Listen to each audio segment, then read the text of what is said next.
Le péché qui demeure dans nos vies exige parfois la discipline de Dieu. Si nous continuons à pécher sans nous repentir et nous en détourner, Dieu exercera sa discipline divine dans notre vie. S'il ne le faisait pas, il ne serait pas un père aimant qui se soucie de ses enfants.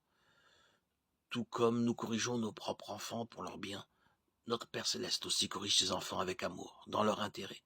Hébreux 12, 7, 11 nous dit « Supportez la correction, c'est comme des fils que Dieu vous traite. » Quel est le fils qu'un père ne corrige pas?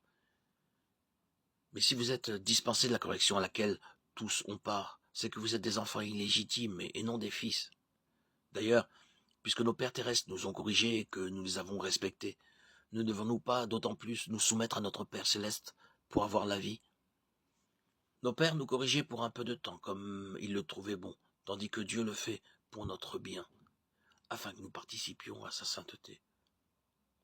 Certes, au premier abord, toute correction semble un sujet de tristesse et non de joie. Mais elle produit plus tard, pour ceux qu'elle a ainsi exercés, un fruit porteur de paix, la justice.